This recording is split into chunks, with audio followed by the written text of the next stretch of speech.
제 말씀을 나누려고 합니다. 이제 지난주에 생명의 빛 예수 안에 있으면 생명이 있다. 우리의 말에, 우리의 행동에, 우리의 모든 말에 생명이 없는 이유는 예수가 없는 것이기 때문이다. 예수님이 나를 다스리시지 못하고 있기 때문에 여전히 우리는 부패하고 사망을 가운데 거하고 살아갈 수밖에 없다. 이제 이런 말씀이 굉장히 강력했는가 봐요. 끝나고 나서 여러 성도들이 저희를 찾아왔어요. 그리고 말씀해 주셨어요. 목사님, 얼마나 강력했는지 모른다고, 내 삶이 굉장히 뜨거웠다고 이야기해 주시면서, 목사님, 다른 사람들이 이 말씀 많이 들어야 될 것 같다고, 다 많이 들었으면 좋겠다라고 그런 이야기를 해주셨어요. 저에게 굉장히 큰 용기가 되고, 이제 아마 요한복음을 전할 때마다 훨씬 더 강력한 마음을 가지고 말씀을 전하게 되지 않을까. 뭐 한 사람 두 사람 정도 그렇게 이야기했다 그러면 그분만 그렇겠지라고 생각했지만, 할 수 있겠지만 그렇지 않았어요. 사실 여러 성도들이 저를 그렇게 말씀해 주셨어요. 오늘은 두 번째 말씀을 전하려고 그래요. 증거자 요한에 대한 말씀을 전하려고 그래요. 여러분, 지난 한 주간의 삶의 뉴스는 어떤 뉴스였습니까? 여러분, 개인적인 것 말고요, 개인적으로 뭐 결혼이 있었다, 뭐 어떤 일이 있었다, 뭐 병원, 뭐 이런 이야기 말고 세상에 있었던 것 가운데 가장 여러분 기억에 남는 뉴스, 매스컴을 통하여 들려졌던 뭐 뉴스 좋습니다. 가장 크게 다가왔던 뉴스가 있다면 뭐가 있나요? 우리는 뭐 얼마나서 뉴스를 보지 않습니다, 그죠? 세상에 어떻게 돌아가는지 관심이 없습니다, 그죠? 세상에 뭐 어떤 일이 일어났든지 뭐 관심이 없습니다. 제가 저희 아내한테, 여보, 송대관 죽었대. 그러니까 정말 그러더라고요. 사실은 송대관 죽은 지 한 이틀 지나고 나서 제가 이야기했는데도 모르고 있는 거예요. 전혀 관심이 없는 거예요. 송대관 죽었어. 그러니까는, 그래? 송대관 현철보다 더 젊지 않아? 그러니까, 여보, 현철은 이미 작년에 죽었어. 오, 진짜? 예, 현철은 이미 작년에 죽었고요. 돌아가셨고, 하여튼 작년에 이미 죽었고, 송대관도 죽었습니다. 별로 관심이 없습니다. 뭐 죽었든지 말든지일 수도 있습니다. 예, 그러다 그도 한동안 방황하다가 고등학교 때 예수를 믿고 젊은 시절 때, 제가 알기로는 그 유명한 영생고등학교 나온 것으로 제가 알고 있습니다. 예수 잘 믿고 살려고 애를 썼던 사람 중에 하나 또 송대관입니다. 트로트에서도 태진아하고 송대관이 굉장히 이제 라이벌보다도 이건 선한 라이벌 같아요. 늘 그런 트로트에서 라이벌이었습니다. 제가 앞에 교회 있을 때에 한 해는 태진아, 그 다음에는 송대관 이렇게 모셨더니 얼마나 친하든지, 작년에 누가 왔다, 그 다음에 누가 왔다, 둘이 너무 잘하는 거예요. 그래서 이제 앞에서 하는 이야기예요. 작년에 태진아 왔다는데 저를 먼저 불러야 되는 거 아니에요? 뭐 그런 이야기 할 정도로 아주 경쟁심이 많은 것 같아요. 그런데 그 둘 다 참 감사한 것은 둘 다 신앙에 있어서도 둘 다 비슷하게 그렇게 열심히 잘 믿으려고 애를 쓰고 있던 사람이었던 것은 사실입니다. 그러나 제가 여러분에게 말씀드리고 싶은 것은, 송대관이 죽었다 안 죽었다 뭐가 별로 여러분에게 이야기하고 싶지 않습니다. 제가 말씀을 드리고 싶은 것은, 여러분 한 주간에 우리 뉴스는 얼마나 우리의 삶에 굉장히 영향력을 줄 만한 뉴스가 많이 있는지 모르지만, 우리는 다른 뉴스로 인하여 어쩌면 하나도 들리지 않는 시대에 살고 있는지 모릅니다. 지난주에 있었던 이야기입니다. 오래전 이야기가 아니고요, 한 주간 지난주의 뉴스를 잠시만 점검해 볼까요? 첫 번째, 이런 뉴스가 있었습니다. 한번 띄워보실까요? 스웨덴의 교육시설에 총기 난사로 인하여 11명이 죽었는데요, 스웨덴 역사에 처음 있었던 일입니다. 10명 이상이 여러분 총을 난사하여서 죽었습니다. 이 교육시설은 아이들 교육시설이 아니고 어른 교육시설인데 이렇게 많은 사람이 죽었던 일이 있었습니다. 그러나 이 뉴스를 아는 사람은, 여러분 이곳에 있는 분들 중에 몇 명이나 알고 있을까요? 거의 없을걸요. 그 다음 뉴스입니다. 일본에서 이런 일이 있었습니다. 후지TV라고, 후지텔레비전이라고 있는데 그곳에 성상납건으로 인하여 쑥대밭이 되었습니다. 모든 경영진이 다 사임을 이야기했습니다. 왜 그렇게 이야기했느냐, 이 사건은 얼마나 큰 사건이냐 하면, 후지TV가 없어질 수도 있을 정도였습니다. 왜냐, 모든 광고들이 다 빠져나갔습니다. 지금 후지TV의 광고는 공영 광고밖에 하지 않습니다. 모든 광고들이 다 이제 이 광고를 하지 않겠다라고 이야기했습니다. 이런 일이 일본에 있었습니다. 그런데 일본에 더 심각한 뉴스가 있었죠. 좀 기억하시는지 모르겠습니다. 다음 뉴스입니다. 이런 일이 있었습니다. 살다 이런 눈폭탄은 처음이다. 밤새 눈이 얼마나 내렸어요? 124cm. 여러분 123cm 우리는 잘 몰라요. 한 12cm 정도는 우리가 경험하고 살았는지 모릅니다. 최근에 눈이 많이 오면 2, 3cm 왔다 그랬습니다. 일본의 눈은 120cm 왔습니다. 120cm는요 허리 정도 오는 눈이에요. 허리 정도. 그런데요 그 다음 뉴스는 더 심각합니다. 그 다음 날 뉴스는 이렇게 떴습니다. 이틀 동안 2.9m 눈이 왔다. 눈이요 집만큼 온 거예요. 집만큼. 집 높이만큼 눈이 왔습니다. 이로 인하여 많은 사람이 죽었습니다. 그러나 우리는 이런 뉴스를 접하기가 너무 어렵습니다. 세상에 이런 뉴스 별로 관심이 없고 사람들을 보지도 않습니다. 그 다음에 또 이런 뉴스도 있는 거 아십니까? 그리스도 산토리니라고 하는 섬은 관광객으로 아주 유명한 섬입니다. 유럽에서 많이 가는 아주 많이 1년에 최소한 300에서 400만 명이 가는 섬입니다. 이곳에 며칠 동안 지진이 났는데 몇 번 지진이 났다고요? 6,000건. 우리 며칠 전에 밤에 새벽 2시 몇 분에 충주에서 지진이 왔다고 막 뉴스가 막 나고 막 문자가 뜨고 그랬죠. 비상벨이 울리고 저도 그랬습니다. 깜짝 놀랐습니다. 자고 있는데 뭐 보니까는 지진이 났다 그랬습니다. 근데 그런 지진이 산토리니에 6,000건 났습니다. 왜 세상의 뉴스는 이런 뉴스에 대해서는 우리에게 알려주지 않는 걸까요? 저는 이런 뉴스를 대할 때마다 제 마음 안에 이런 마음이 듭니다. 하나님 말씀하시는 게 있다. 하나님 우리 사회에 말씀하고 있는 것을 들어야 된다. 이 인류에 돌아가는 이 모든 일들에 대하여 우리 하나님께서 우리에게 주시는 메시지가 분명히 있다. 세상의 뉴스에 참 우리 마음이 불편할 때가 있는데 언제냐면 세상의 뉴스가 우리에게 정확한 정보를 전달하는 것보다 훨씬 더 중요하게 하는 것. 다시요, 잘 들으셔야 됩니다. 정확한 정보를 전달하는 것보다도 세상의 매스컴은 누가 더 빨리 전하느냐에 관심이 많습니다.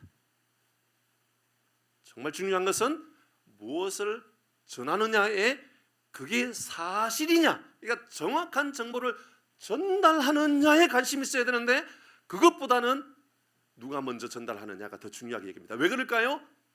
돈이 되느냐 안 되느냐이기 때문에 그렇습니다. 특보라든지 그래서 우리가 단독 보도라든지 이렇게 전달하면 다 사람들이 그거 본단 말입니다. 보는 만큼 광고가 들어오고 보는 만큼 수익이 만들어지는 겁니다. 그러니까 매스컴들이요 수십 개의 채널을 만들어 놓고 유튜브에서 방송을 합니다. 엄청난 돈벌이를 하고 있는 거죠. 그게 한국의 매스컴입니다. 아니 다른 나라에도 그럴 수 있을지 모르지만 특별히 우리나라는 이런 매스컴의 약함이 존재한다는 것을 기억해야 됩니다. 그래서 오보, 잘못된 뉴스를 보여주고 난 이후에 방송국이 하는 것은 정정 보도를 하는 것이 아니라 홈페이지에 그냥 하나 짧게 정정 보도하고 TV로서는 혹은 다른 매스컴을 언론으로는 말하지 않은 경우들이 너무 많습니다. 잘못 말해도 잘못 말하지 않습니다.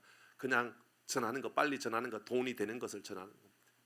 이게 어쩌면 오늘날 이 시대에 전하는 자의 모습인 것 같습니다. 그것은 유튜브를 통하여 어떤 활동을 하는 사람들도 거의 비슷하죠. 정확한 정보보다는 전달보다는 정확한 정보의 전달보다는 빨리 전달하여서 돈이 되도록 하는 것, 이게 우리 시대의 우리의 모습입니다.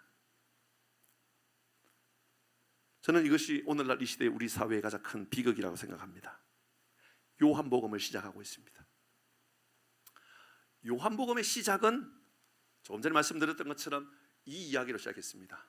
예수는 생명의 빛이다. 그 안에 있으면 생명이다. 우리가 생명이 없는 이유는 예수가 없기 때문이다. 이 땅에 소망이 없고 생명이 없는 이유는 예수가 없기 때문이다 라고 하는 것을 강력하게 우리에게 말했습니다. 그러니까 요한복음은 전체 내용 가운데 제일 먼저 말하고 싶었던 것, 제일 먼저 말하고 싶었던 것은 바로 예수가 소망이고 예수가 생명이고 예수 안에 있을 때 비로소 우리에게는 생명을 얻게 된다라는 이야기를 한 겁니다. 그리고 두 번째 말하고 싶었던 것은 뭐냐면 그걸 전하는 요한에 대하여 말하고 싶었던 겁니다.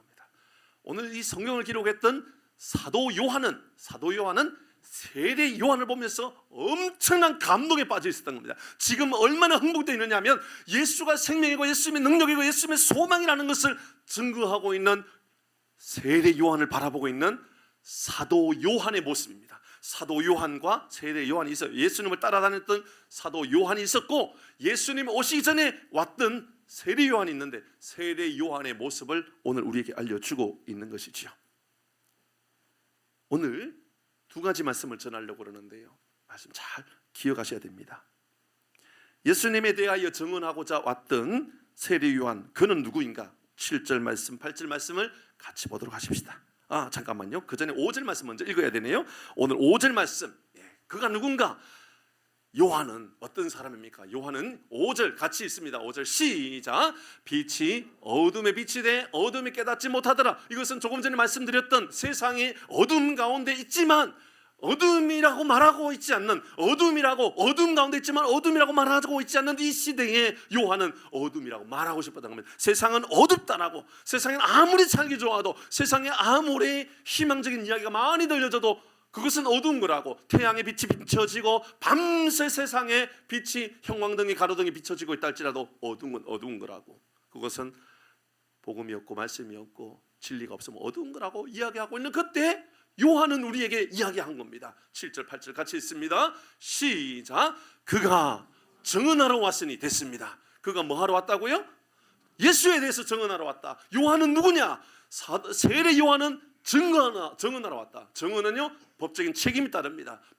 증언은요, 분명히 자기에게 어떤 위협을 받을 수도 있는, 차라리 아무 말을 하지 않고 있으면 중간쯤이라도 할 수 있을지 모릅니다. 그런데 이 말하고 나서 책임을 질 수 있느냐, 법적인 책임을 질 수 있느냐. 증언하러 왔다는 것은 그가 법적인 책임 아래서도 내가 할 말을 하겠다라는 겁니다. 어떻게 말하고 있습니까? 증언하러 왔다. 곧 같이 있습니다. 빛부터 합니다. 시작. 빛에 대하여 증언하고 모든 사람이 자기로 말미암아 믿게 하려 합니다. 여러분, 계속해서 7절의 말씀은 반복해서 내가 증언하러 왔다, 요한은 증언하러 왔다, 요한은 증언하러 왔다, 요한은 자기로 말미암아 예수를 믿는 것, 생명 안에 거하는 것, 예수 안에 거하면 영원한 생명을 얻는 것을 강조하고 또 강조하기 위하여 요한이 왔다. 요한은 그런 존재다. 8절입니다. 시작. 이는 이 빛이 아니요, 이 빛에 대하여 증언하러 왔다. 나는 빛이 아니라 나는 빛을 증언하러 왔다. 나는 핵심이 아니다. 나는 소리일 뿐이다. 나는 증언하러 왔다라고 하는 것을 말하고 있다라는 겁니다. 저도 그런 목회자가 되어야 되겠다라고 하는 것을 먼저 결단하게 되었습니다. 저도 제가 목회하면서 귀에 듣기 좋은 소리를 말하는 목사가 아니라 이 빛을 증언하는 존재, 이 빛을 증언하는 목사가 되어야 되겠다라고 하는 것을 다시 한번 더 확고하게 마음에 새기게 되었습니다. 그러나 저의 마음뿐만 아니라 저는 우리 교회도 그런 교회가 되어야 된다라는 확고한 마음이 들었습니다. 우리 교회는 세상에 빛을 증언하는 교회가 되어야 되는 겁니다. 여러분도 마찬가지입니다. 여러분의 삶은 빛을 증언하는 존재의 삶을 살아가는 겁니다.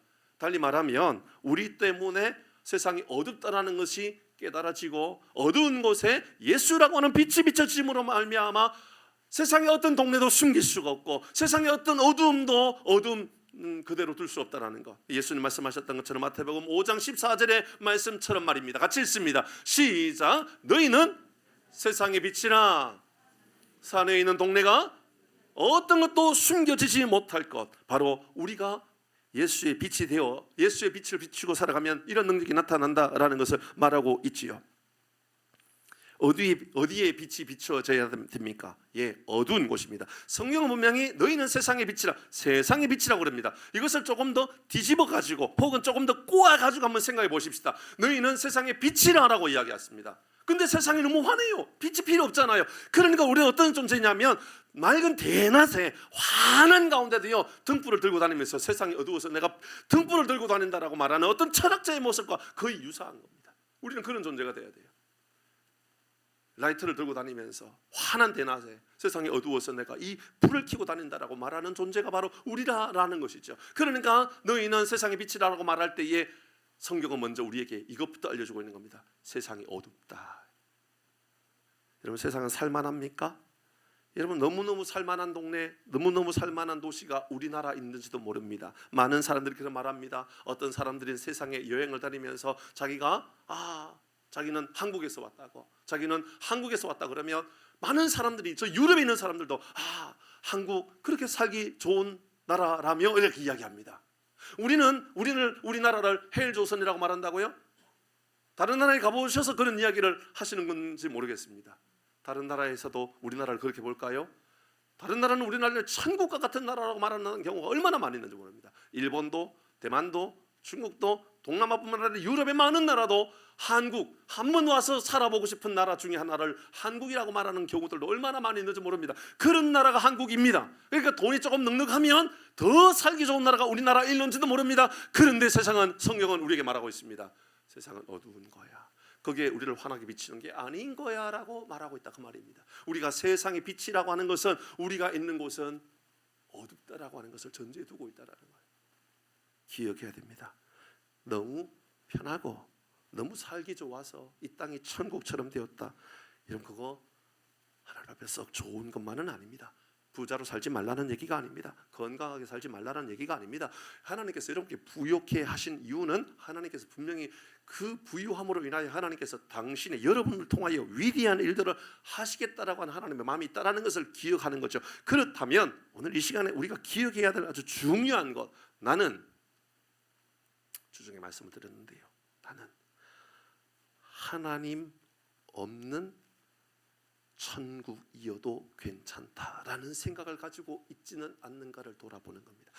하나님의 나라, 하나님이 다스리시는 나라가 있고 하나님과 아무런 상관없는 어쩌면 천국이 존재할 수도 있는 겁니다. 하나님의 통치하심이 없다면 우리는, 천국은 어쩌면 이 땅에서 우리가 바라보는 유토피아를 꿈꾸고 있는 것을 몰라요. 유토피아는 여러분 이 땅에 뭔가 완벽한 파라다이스를 꿈꾸는 것 아닙니까? 근데 유토피아는 이루어집니까? 아니요. 많은 사람들이 유토피아가 디스토피아가 되더라. 더 좋은 세상을 꿈꿀수록 세상은 더 전쟁이 많아지고, 여러분 얼마나, 여러분 인류가 존재한 이상 전쟁이 사라진 일이 있던가요? 조금 더 불안해지면 조금 더 큰 전쟁으로 번질까 봐 두려운 것이 이 땅인 거죠. 생각해 보면 너희는 세상의 빛이라고 말하는 것은 언제나 세상은 어두웠다.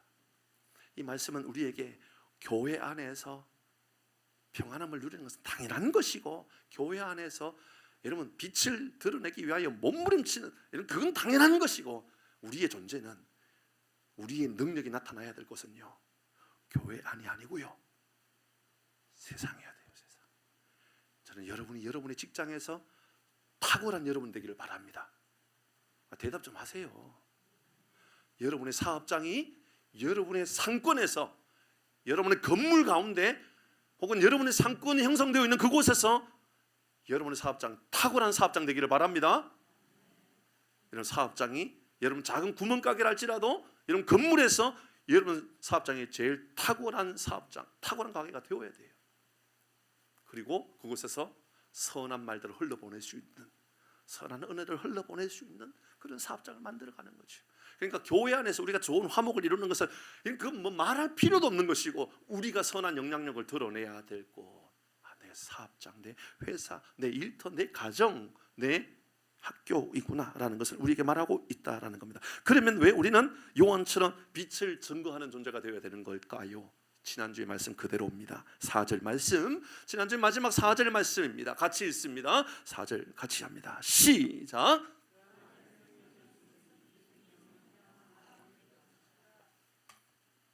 그 안에 생명이 있고 이 생명이 곧 세상의 빛이기 때문이다라고 이야기합니다. 우리가 세상의 빛이 비춰져야 되는 이유는 그게 바로 생명이기 때문이라는 것이죠.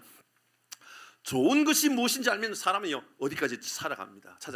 제가 전에 섬겼던 목사님 중에 어떤 몸이 안 좋았고 힘들어졌던 분이 있었는데, 부산에 있었던 분입니다. 그분이 몸이 안 좋아가지고 찾아간 병원은요 목포에 있는 병원이었습니다. 부산 목포에 비하면 부산이 훨씬 더 큰 도시 아닙니까? 근데 목포에 치료를 잘하는 의사가 있다는 말 듣고 거기까지 찾아가 왔습니다. 찾아갔다가 돌아와가지고 얼마 안 있어서 돌아가셨습니다.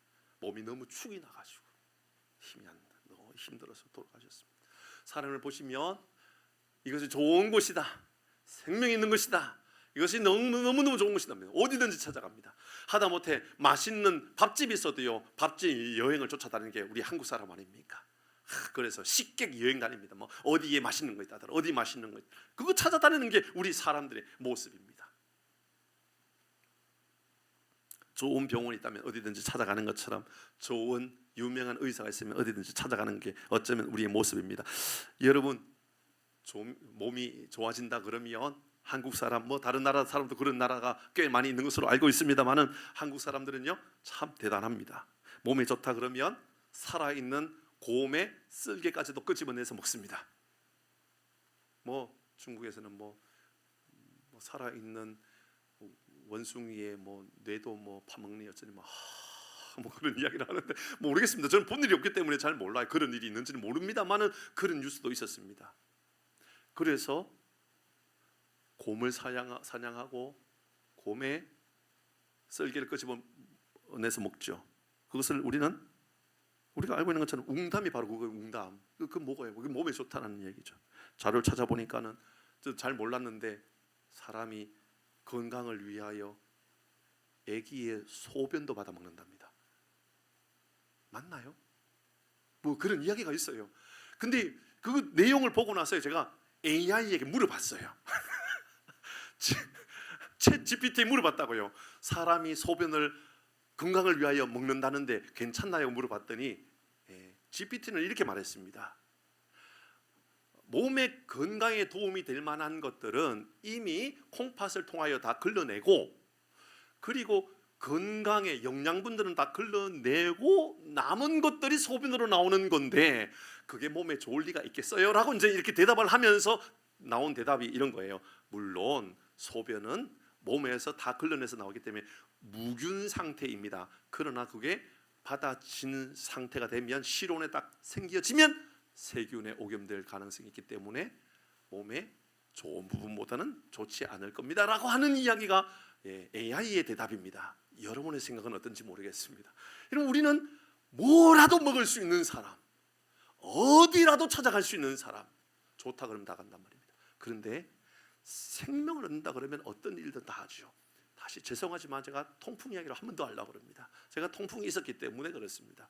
여러분, 통풍이라고 하는 게 몸의 요산 아닙니까? 몸의 찌꺼기 중에 요산이라고 하는 찌꺼기가 혈액을 통하여 막 돌아다닙니다. 그러다가 마디에 쌓이는데 제일 끝, 몸의 끝 부분에 가가지고 이게 걸러내지 못하고 그곳에서 그냥 멈춰버리는 것이 바로 통풍입니다. 예를 들어서 우리의 몸의 끝은 어딜까요? 발가락이거나 손가락 끝이겠죠. 그러니까는 그곳이 아픈 거예요. 다른 곳이 아픈 게 아니고. 그러니까 몸을 제일 멀리 있는 저 발가락 끝, 발가락에서 제일 끝은 어딜 것 같아요? 어떤 발가락이 제일 끝일 것 같아요? 새끼 발가락일 것 같아요? 엄지발가락일 것 같아요? 엄지발가락이죠. 엄지발가락 제일 크잖아요. 그 끝이거든요. 그러니까는 통풍 걸리면 제일 먼저 아픈 곳이 어디냐면 엄지발가락 끝, 거기서 제일 먼저 아파요. 제가 거기가 아팠다니까요. 그래, 걸어 다니지도 못하게 아픈 거예요. 왜냐하면 그게 날카로운 그 유리 조각 같거든요. 뾰족뾰족한. 그게 이제 저를 자극시키기 위해서 그러는가 봐요. 그 의사가 그걸 저한테 뽑아가지고 제 몸에 있는 요산을 보여주는 거예요. 현미경으로 보여주는데 이게 목사님의 이 뼈를 찌르는 거예요. 찌르는 거. 바람이 불어도 아프다라는 말, 통풍이라는 말이 그런 거예요. 제가 그거 경험했잖아요. 병원을 찾아다녔지요. 저도 안 아프고 싶었거든요. 어떤 병원에 갔더니 어떤 병원의 의사가 기부수 해라 그러더라고요. 이런 기부수 한다고 그게 안 아파지는 게 아니거든요. 죄송하지만 그 기부수 하라고 하는 병원이 하남에 있어요. 지금도 생각해 보면 저분은 의사하면 안 되겠는데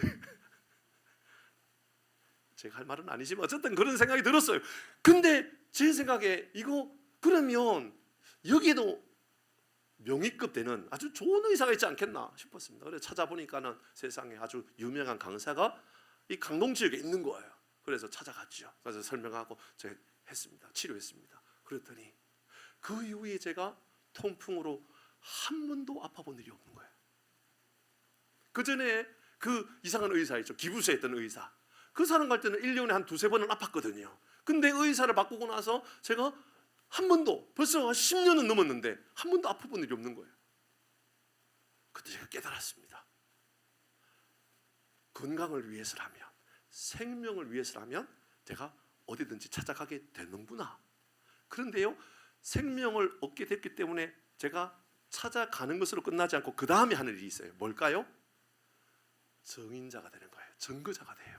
그때부터 제가 얼마나 홍보를 하고 다니는지 몰라요. 그 의사가 저에게 홍보 좀 해달라고 그랬을까요? 그 의사가 저에게 돈을 주면서 혹은 뭘 주면서 우리 병원 좀 알려달라고 그랬을까요? 우리 병원 오면 다 치료된다고 말했을까요? 한마디 한마디도 말하지 않았습니다. 제가 그곳에서 생명을 얻은 겁니다. 아픔을 제가 해결한 겁니다. 그리고 나니까는 말하지 않아도요, 제가 사람들에게 말하면서 혹시 통풍이 있으면 그 병원 가보라고, 그 의사 선생님을 만나보라고, 그러면 빨리 회복될 거라고, 별로 문제없이 잘 치료될 수 있을 거라고, 그렇게 이야기하게 되는 겁니다. 저는 복음을 증거하는 사람이 아니라 통풍을 치료하는 의사를 증언하는 삶을 살게 되었습니다. 왜 그랬을까요? 생명을 경험했기 때문에 그렇습니다. 생명을 경험하면 가만히 있을 수 없는 거예요. 생명을 계속해서 말하게 되는 거예요. 하다못해 우리는 맛있는 밥집도 한번 경험하고 나면 다른 사람에게 야, 그거 가는 거 맛있더라, 반찬들 참 맛깔스럽더라, 이런 이야기 하지 않습니까? 저는 우리 교회 식당도요, 맛있는 밥집 같은 곳이 되었으면 좋겠어요. 왜 반응이 없을까요? 별로 원하지 않습니까? 저는요, 육신의 밥도 영혼의 밥처럼 맛있는 교회가 되었으면 좋겠어요. 정말 그랬으면 좋겠어요. 다른 사람들이 볼 때 우리 교회를 향하여 풍산교회, 예배도 좋지만 밥도 맛있어, 뭐 괜찮잖아요, 그렇게 소문나는 거. 우리 교회 다른 교회 많이 섬기고 다른 어렵고 힘든 사람 많이 도와주는 교회더라 라는 소문도 좋지만 밥도 맛있어, 괜찮거든요.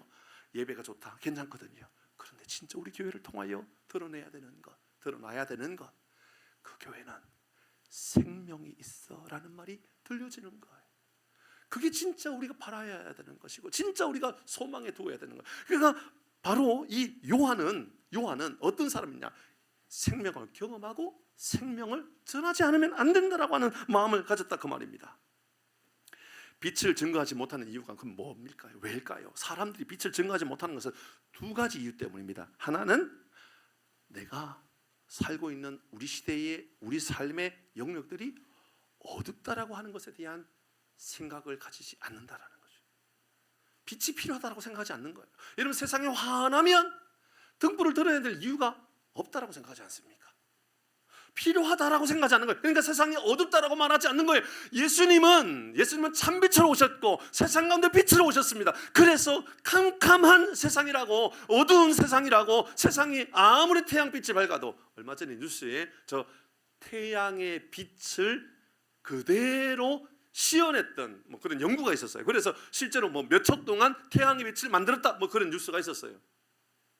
그 빛은 얼마나 대단한 능력을 만들 수 있는지 모르겠습니다만, 그 빛, 그런 빛이 존재한다 할지라도 세상은 어둡다라고. 그러니까 어둠을 우리가 알고 있느냐, 무슨 말입니까? 세상이 밝으면 밝을수록 세상은 점점 더 죄로 물들어가고 더 악하고 더 세상은 자기 이기주의적인 삶을 살아가는 그런 시대에 우리가 살고 있다는 것을, 첫 번째 어둡다라는 것을 모르거나, 두 번째 예수님이 세상의 빛이라는 것을 모르거나 경험하지 못했거나 빛을 증거하지 못하는 두 가지 이유입니다. 하나는 세상의 어두운 것을 모르거나, 어두운 세상에 생명의 빛으로 오신 예수님을 내가 경험하지 못하고 살아갔거나,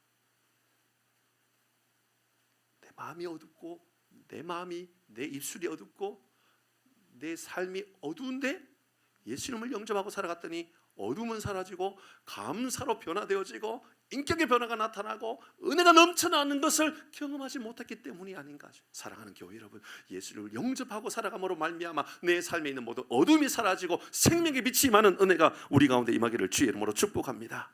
저는 우리 교회가 이런 교회가 되어야 되겠다, 이런 소망을 가져보게 됩니다. 우리 모든 교우들이 이런 삶을 살아가는 일에 더 최선을 다해야 된다는 생각을 가지게 됩니다.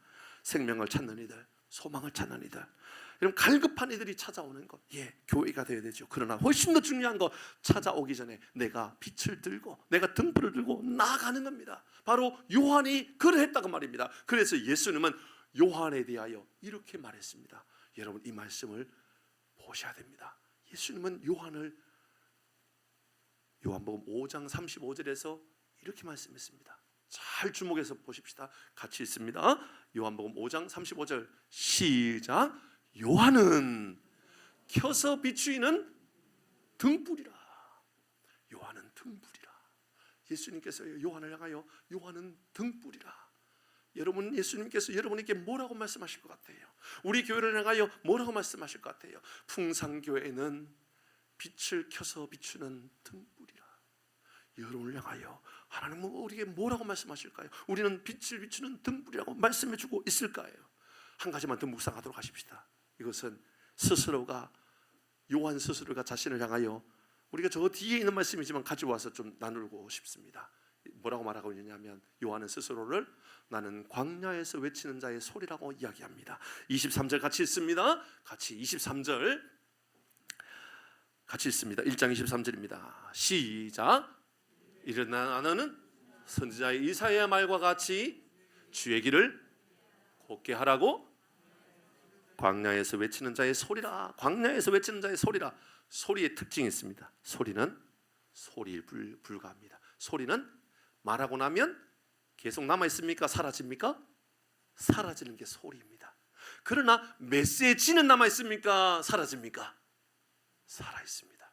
그 말입니다. 나는 소리라라고 말할 때에 나는 없어질 존재고 없어질 존재인 나지만 내가 증거하는 메시지, 예수님은 남아있다, 그 말을 하고 싶은 겁니다. 예수님은 영원히 존재하고 증거하는 그 내용, 생명에 미친 예수님은 존재하고 나는 영원히 사라질 존재, 우리가 그런 존재인 거지.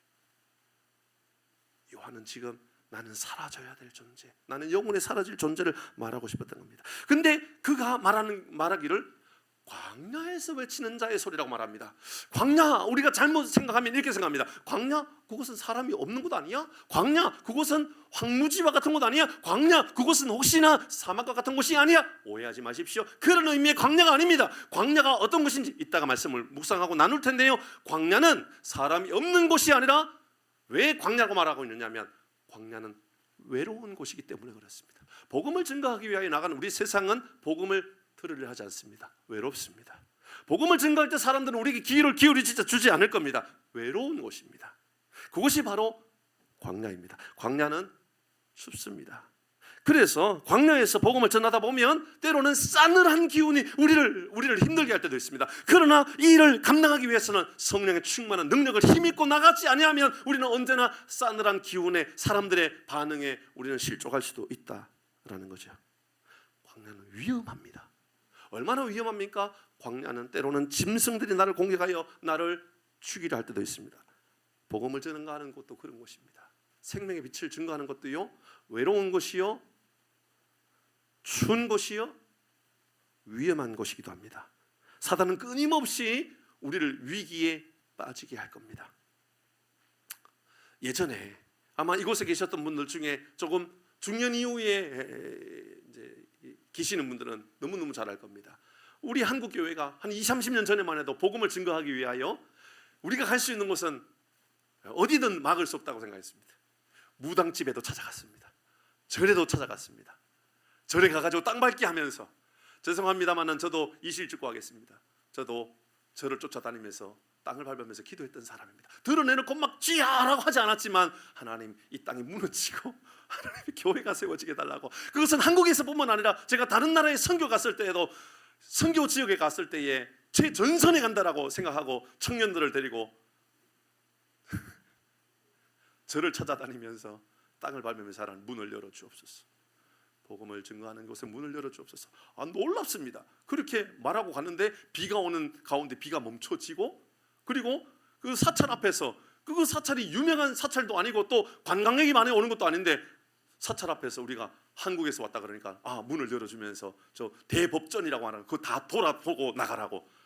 우리는 돌아보는 것이 아니고 땅을 밟으면서 기도할 건데 다 열어주고 막 그런 일이 있어서, 실제로 우리 예전에 한 20, 30년 전에만 해도 복음을 전하기 위하여 돌에 맞는 것, 물 세례를 받는 것, 소금을 뿌려서 사람들을 쫓아내는 일들이 다반사였습니다. 그럼에도 불구하고 했던 곳, 그게 바로 복음을 증거하는 자리였습니다. 위험이 있는 곳, 때로는 사람들에게 싸늘한 시선이 있기도 하는 곳, 때로는 추운 곳, 때로는 외로운 곳, 그럼에도 불구하고 증거하는 그곳이 바로 광야라는 겁니다. 광야는 사람이 살지 않는 곳이 광야가 아니라 사람이 있는데도 불구하고 들으려고 하지 않고 위협을 주려고 하는 것, 그것이 바로 광야라는 것이지요. 우리도 돌아볼까요? 우리가 복음을 증거하고 우리가 예수를 증거하려고 하는 그 땅은 나를 환영해주고 나를 반겨주고 내 말을 들어주려고 하는 그곳에서 내가 혹시나 복음을 전하려고 하는 그런 일들이 우리 가운데 있지 않는가요? 근데 오늘 본문은 우리가 복음을 증거하고 우리가 소리가 되어야 될 그곳은 어디에여야 한다라고 말하고 있냐면 광야라고 이야기하고 있습니다. 우리의 삶은 녹록지 않는 그곳에서 복음을 증거하고 나를 환영해 주지 않는 그곳에서 내가 예수를 이야기하고 예수를 증거하는 희생조차도 감내할 줄 아는 삶을 우리에게 요청하고 있는 거죠. 그러니까 요한이 증거했던 것은 광야와 같은 곳이라고 말하고 있습니다. 이런 희생이 따랐던 곳이었던 겁니다. 제가 정치 이야기를 하려고 하는 것은 아니니 오해하시면 안 됩니다. 저도 그분이 옳고 그름에 대해서 판단하지 않습니다. 최근에 한 한국사 강사, 제가 말하지 않아도 이미 알고 있고 눈치채고 있는 사람들이 있을 겁니다. 그분이 볼 때에 대통령의 탄핵은 무효라고 말하고 싶었던 겁니다. 그렇게 말하고 싶은, 너무너무 강하게 말하고 싶었다. 그래서 매스컴에 나와서 울면서 이야기했습니다. 그가 이렇게 말합니다. 대통령의 탄핵은 이루어지면 안 된다는 말을 하기 위하여 나의 연봉 60억을 내가 포기했습니다. 제가 이야기하는 것은 그분의 정치 성향을 말하고 있는 것이 아니라 나는 대통령이 탄핵되는 것은 인정할 수 없습니다라는 것을 말하기 위해서 정인자의 책임을 감당하기 위하여 내가 감내해야 될 것이 60억이라 할지라도 내가 감내하겠다라는 이야기죠. 대통령을 구해내겠으려 했던 60억도 나는 아깝게 여기지 않겠습니다. 뿐만 아니라 사람들이 나를 전화를 오고 메일을 보내고 문자를 보내면서 나를 죽이겠다라고 하는 사람들이 얼마나 많이 있는지 모릅니다. 그럼에도 불구하고 나는 이야기할 겁니다 라고 말합니다. 왜 그렇게 말하지요? 그 사람은 대통령은 탄핵되면 안 된다라고 하는 생각이 그 안에 있기 때문인 거죠. 그러면 우리는 어떻습니까? 예수가 생명이라면서요, 예수가 진리라면서요, 예수 안에 영원한 생명이 있다면서요. 근데 그 생명, 영원한 생명이 있다라는 그분을 증거하기 위하여 나는 어떤 대가를 치르고 살아갑니까? 조금도 손해보기를 원하지 않고 예수를 믿으면서 내가 조금도 희생하는 것을 원하지 않고 있다면 내 안에 있는 생명은 진짜 생명입니까? 아니면 생명인 것처럼 말하고 있습니까? 1980년도 광주에서 어떤 일이 있었는지는 여러분 잘 알고 있지 않습니까? 광주 민주화 운동을 위하여, 이 나라의 민주화의 토대를 만들기 위하여 얼마나 많은 사람이 죽었습니까? 민주화는 이루어져야 된다, 반드시 지켜야 된다라는 것 때문에 수많은 사람들의 희생이라고 하는 대가를 치루어 나라의 민주화가 만들어졌다면, 민주화가 그렇게 중요하다고 그런다면 우리 가운데 예수가 생명입니다. 예수님만 생명입니다. 예수 안에 거하면 우리는 영원한 생명을 얻습니다. 그러면 나는 어떤 대가를 치르고 살아가느냐? 요한은 어떤 대가를 치렀죠? 요한은 그 복음을 전하다가 자기 목이 잘려 소반에 담겨졌습니다. 생명이니까, 난 지금 죽어도 생명을 살려야 되니까 소반에 내 머리가 잘려서 올려진다 할지라도 나는 그 생명을 전하겠습니다.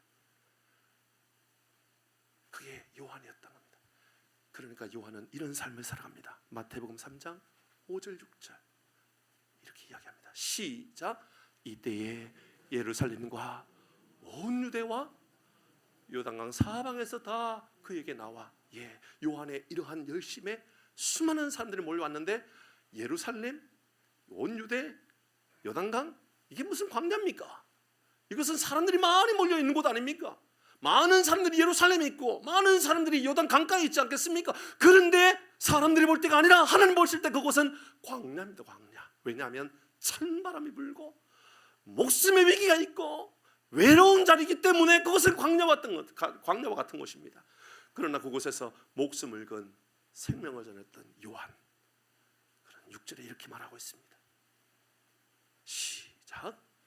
자기들의 죄를 자복하고 요단강에서 그에게 많은 사람들이 몰려와서 예수님께 자복하고 회개하고 생명을 얻겠다라고 이야기하고 있다, 그 말입니다. 여러분에게 좁은 길은 무엇입니까? 여러분에게 생명력은 어디에 있습니까? 우리가 그리스도의 향기라고 말한다면, 우리 그리스도의 편지라고 말하면 왜 그렇게 우리를 말하고 있는 걸까요? 좀 품이 있기 때문에 그런 겁니까? 우리가 조금 있어 보이기 때문에 그렇게 말하는 겁니까? 아닙니다. 우리가 그리스도의 향기라는 것은 좋은 향기가 나기 때문이 아니라 예수의 향기가 나기 때문에 그리스도의 향기인 겁니다. 그리스도의 향기라고 하는 것은 아름다운 향기, 좋은 향기, 뭐 명품 향기에 대한, 향수에 대한 이야기가 아니라 예수의 향기, 생명의 향기가 있기 때문에 예수의 향기인 거예요. 그리스도의 향기인 거예요. 그래서 우리는요, 기억해야 할 것, 에스겔 선지자의 말을 귀 기울여 들어야 돼요. 우리는 어떤 삶을 살아가야 되느냐? 에스겔 2장 7절, 하나님 에스겔을 부르십니다. 이렇게 말씀하십니다. 같이 합니다. 시작.